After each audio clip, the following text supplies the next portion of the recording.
Hello and welcome to North Country Matters. My name is Ellen Heenan and I am a student in COM 427 Digital Video Production at Clarkson University. I and a number of my classmates provide the production crew for this series. The Civic Media Education Program is produced by WCKN, student-run cable television of Clarkson University. This is a partnership production of Clarkson Center for Excellence in Communication, St. Lawrence County Chapter of the American Association of University Women, and the St. Lawrence County League of Women Voters, and SeedCorn. The opinions expressed on this program are those of the speakers and do not represent the views of the producers, WCKN, or Clarkson University. Today we are hosting a conversation about redistricting in St. Lawrence County. Joining us is New York State Assemblywoman Addie Russell, who serves the 118th River District in St. Lawrence and Jefferson Counties. She will discuss the latest proposals with Sue Cypert, Chair of St. Lawrence County League of Women Voters, and Kathleen Stein, Public Policy Chair for the St. Lawrence County Branch of AAUW, the American Association of University Women. Sue, would you get us started? Thank you. Thank you for the introduction. And Addie, thank you very much for being with us today. The League of Women Voters and AAUW, thank you very much. As background, which of course you know, that the U.S. Constitution requires that a census be taken every 10 years, and then based on the numbers that the census comes up with, state and federal political district lines are redrawn. So we wanted to talk to you about that because there's a proposal for assembly districts affecting St. Lawrence County that has some people asking a lot of questions. Matter of fact, the county planner, Mr. Zimmerman, referred to the new proposal as filleting the county. So our first question to you is, give you a chance to just tell us what you can say about it. If it ain't broke, why fix it? Well, you know, I have had a great experience representing St. Lawrence County along with Assemblyman Blankenbush, and you know, the way that the maps were drawn were quite a surprise to me when they came out. And you know, I think that there are some very valid arguments that are being put forth by folks from St. Lawrence County, but you know, I think that we can find some middle ground, and I hope that based on the feedback from the public at the latest round of hearings, that we can, you know, maybe get to a map that's much more beneficial for the county and the North Country. Yeah, one of the things that has gotten some people, you know, surprised, and indeed some of them very upset, North Country Now did a survey that you know, we'll talk a little bit more about later, is that we've gone from 2 districts, as you mentioned, yourself and Mr. Blankenbush, to 4. And one of the questions that always arises with redistricting is the power of incumbency. According to NYPIRG, incumbents in New York State have a 99% likelihood of re-election. And you know, this is, you know, demonstrates the power of incumbency. Do you think that protecting incumbents has anything to do with the changes that have been made in the new districts? Well, I actually, when I look at the new districts, I see, I guess, potential for incumbency to be undermined. When I look at, you know, how St. Lawrence County has been divided up, I think that there's real opportunity for new blood to make a significant challenge against current incumbents. You know, so I could see, you know, someone from St. Lawrence County really having a chance at returning the seat, you know, to St. Lawrence County, or having a, you know, representative like former Assemblywoman Skozafava was from St. Lawrence County. But you know, there is that problem with incumbency, that there are other parts of the district that will be new to someone that may mount a challenge from St. Lawrence County. You know, but I think that the way the district is drawn, that there is that possibility that someone from St. Lawrence County could mount a serious charge, especially in the district, you know, that kind of comes into the center of the county. And I don't know if the viewers at home can see that there's a graphic here, but you know, the district that stretches from northern St. Lawrence County down into Herkimer County, you know, I think that someone from St. Lawrence County could mount a challenge. That's the sort of light yellow district we're talking about there. These are the proposed, these are the current districts. Yes, and so, you know, I think that there is that potential there. You know, but one of the things, you know, this is really kind of an extreme I guess, version of how lines could be drawn in St. Lawrence County. You know, I like what we currently have in this county because it provides the ability for us to work on a regional basis. You know, I'm not sure that having all of Jefferson County and all of St. Lawrence County provide the base for 2 separate districts really is the strongest way for us to advocate for the North Country in the state legislature. I think having 2 people work together on a regional basis and to be able to focus on the uniqueness of the River District as it is now and the uniqueness of the 122nd that really you know, brings together communities that have a lot of things in common. I think that it's been beneficial for this area. So, you know, I tend to lean toward districts as they are now because I think that we have been able to do some great things in the last 10 years with the River District and the 122nd District. Mm-hmm. One of the concerns that, as Kathy mentioned, the poll that was taken by the local newspaper and meetings and so on, is that given what you're saying, mm-hmm. with some of the new districts, the number of St. Lawrence County voters is very small compared to the overall number of voters in that district. So does that mean that the St. Lawrence County voters are getting their fair representation? For instance, I mean, if they're combined with all of Herkimer and Hamilton as that light yellow district there, how can they really get themselves heard if they are a minority? You know, that is a very legitimate concern. And, you know, it's my hope that when the final draft comes out, that there are fewer representatives in the county so that you have more of an even playing field. In the 118th, although it's been renumbered, I think, to the 114th or 16th, 116th, yes, you know, there is a much more balanced number of people in Jefferson and St. Lawrence County. So it's not like you could, you know, just stay in one county or the other and think that you're doing a good job and expect to be returned to office. There is a very good balance in the proposed 116th district that I think is kind of the model of how we should be, you know, trying to, you know, draw lines in both of the counties. You know, I have an office in Watertown and in Canton, mm-hmm. and have for the entire time that I have been an elected office and staff both of those offices.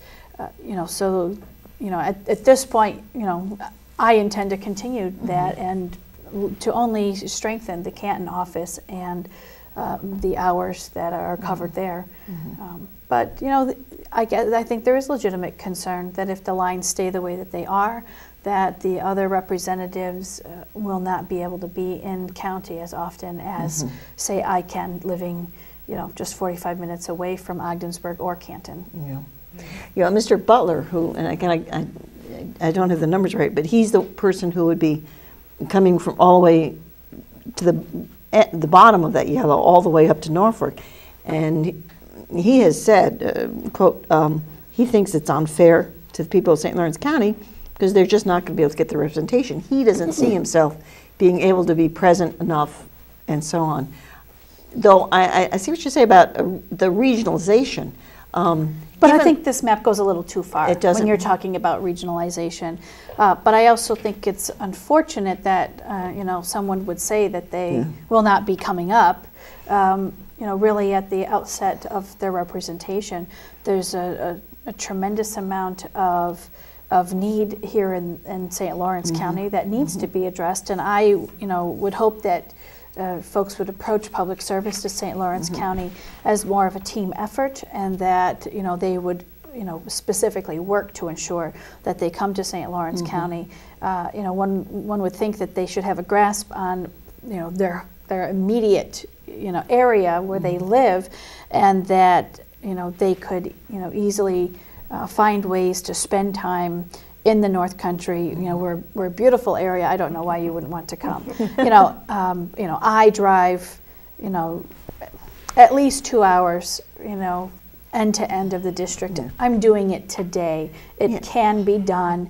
You know, I do it on a regular basis. You know, he may have a little bit more time, but that's when you need to have you know, good time management skills. I think it can be done, and but at the same time, I do hope that we you know, pivot away from 4 people and try to get it, you know, down to you know, the current 2 that we have right now. Yeah, this you know, leads in this issue. First of all, so we, you know, address the burden, the difficulties of people with these, you know, proposed some extensive district. Also on this North Country Now poll, the issue was raised by a number of commenters that you know, St. Lawrence County won't be able to make its voice heard. How do you deal? You know, there's going to be 4 you know, different assembly people, 2 you know, senators. You know, how can we make our voice heard, and how can we marshal our resources? For example, education, another issue you're going to be talking about later today. How can the county be sure that we have some influence over educational aid when there's so many people that have to be contacted and lobbied? Well, in any political setting, the first way that voters can ensure that they have a say is by selecting their representative carefully. You know, I think the current legislators, and I'm sure you're going to get to the you know, incumbency at some point. You know, but my approach to representation, knowing that I represent part of a county, is that I really feel as though I represent the entire county, and that it's not my job just to advocate for the communities that happen to be in the 118th district. It's my obligation to understand that I represent half of a school district. And so in my advocacy, I don't, you know, say that I'm only going to be advocating for the Waddington side of Madrid-Waddington. You cannot do that. And there are issues that transcend these political boundaries, you know, that you cannot kind of stop your advocacy at one place or another. So, you know, I guess the benefit with at least seeing the River District stay intact is that, and for the balance to stay relatively intact, is that you're assured that you're going to have at least one representative who balances the needs of St. Lawrence County relatively equally with needs of the portion of Jefferson County that I represent. And I think that that can be replicated as well, even if the district is, you know, the 122nd does look a little different than it currently does. We've been talking about the complaints about the proposed redistricting. You are on record as you know, reminding people that these are just proposed maps. Yes. Yeah, we're kind of, you know, acting like it's already happened, and that it's your hope that we can, you know, work through this with the governor and listen to feedback given by communities about the changes. Well, some voters are, you know, who responded to the survey are unhappy. Some legislators are unhappy. How would you advise citizens to make their voice heard? Who should they be contacting? What kind of talking points should they be using with you know, officials, elected officials, or even with family and friends if they want to sort of, you know, galvanize them to make their voice heard? Well, first of all, to understand that this is a process that includes a lot of public feedback, and the public is absolutely a part of this process. There was a hearing held a couple of weeks ago, and there was a substantial amount of representation from St. Lawrence County. And I guess I would say that to continue in those efforts, you know, you can send your opinions to the committee and make your I guess your opinions known about the lines and how you think that they ought to be redrawn. You know, a lot of that advocacy has been done. It has been done throughout the process, but in particular, in the last couple of weeks, there has been really strong and very well crafted arguments made as to you know, how they think the lines should be adjusted before a final draft is put out there for us to vote on. What's the timeline? I guess I'm not quite sure what's going to happen when.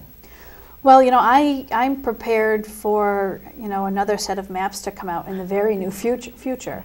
We're coming up now against the timeline of election season approaching, as well as requirements at the federal level for primaries to be held earlier than we are used to here in the state.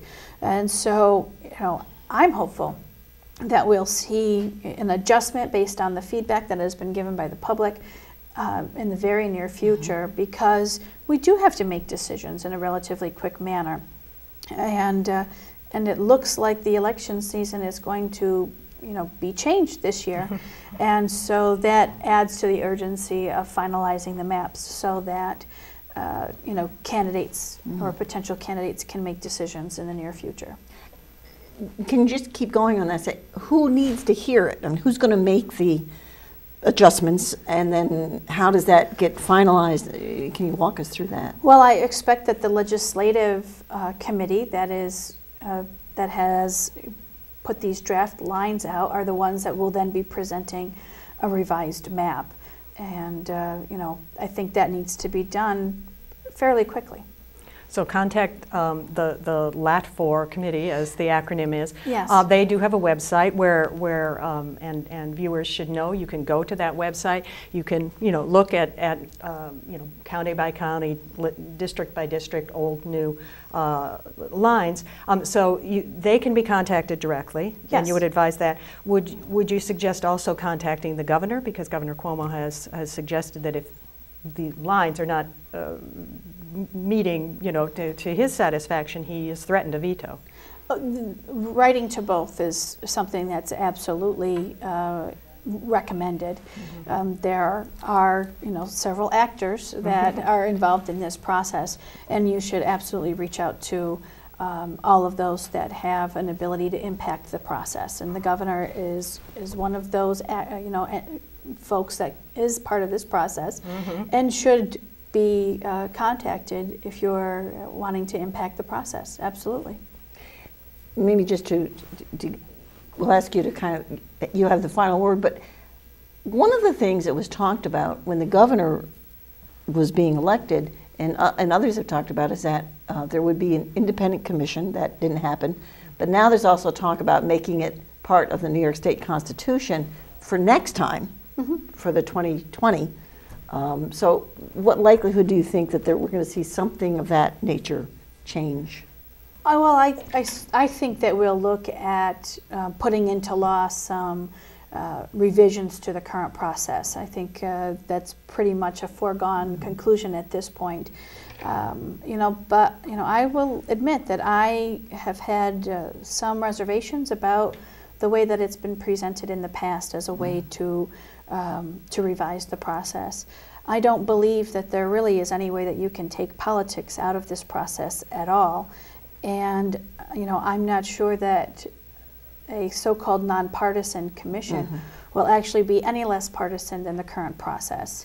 And so I'm going to look carefully at what the proposals are that are put forth, because I still think that you want to have a level of accountability with elected officials, and not just hand off one of the most important processes in our democracy to another group of people that are untouchable, that don't feel any pressure to listen to the public when it comes to redrawing the lines. That we could have a completely different scenario.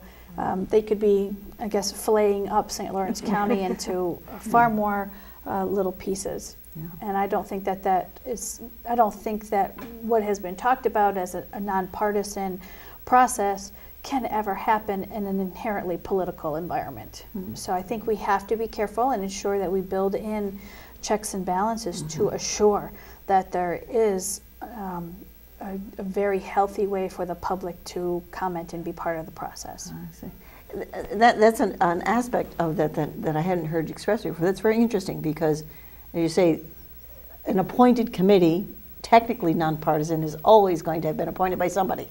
Right. So there's always going to be some agenda. You can look to any so-called nonpartisan board that is appointed by political figures in Albany, and you can You can look at, say, the Power Authority Board. You know, I don't think anyone will look at the makeup of the members of the Power Authority and think that that is a nonpartisan board. You know, with any, you know, organization that is appointed by political figures, politics is always going to be a component of that board's activity. And so we have to be careful not to characterize something as nonpartisan when in fact it will always be partisan. And I think we have a little bit more work to do to ensure that public participation is preserved and that there is a significant amount of checks and balances in the system. Well, thank you very much for speaking with us today, and I'd like to give you a chance for any final comments you would like to make about this. Well, I'm very happy to see the level of political participation that we're seeing this year. You know, there's, you know, oftentimes talk about complacency and people not being engaged. It is very heartening to see the level of engagement that our community you know, right now is exhibiting. And I hope that it kind of stays for the long term, and that it's not just something that happens because of redistricting or because we're in hard times. I hope this kind of lays the foundation for very strong political action. That is really the best way to ensure that your community, if you want to define it as your county, you know, that's the best way to ensure that you have a voice in Albany, is to be politically active, to let your opinions be known. And most people don't come at an issue from a political perspective. They come at it from a personal and a community perspective, and because they are being impacted by something. And it really only empowers an official like me even more, you know, to be a stronger voice. So, you know, even, you know, if the county is split up into, you know, into two larger districts, you know, you really can have an even stronger voice just by being active in the political dialogue that's going on, by reaching out to your elected representatives and understanding that you aren't limited by reaching out to us, that there's also a governor who is representing the people in this state, and that there are two houses of the legislature. And I guess that's how I would close, is, you know, any concern that you have about whether or not your voice is being heard and your opinions are being, you know, being included in the political dialogue, that's really going to be based on how strong you are in reaching out to your elected representatives, whether it's 2 or whether it's 4. Thank you very much. Thank you. You're welcome. My pleasure to be here with both of you. Okay.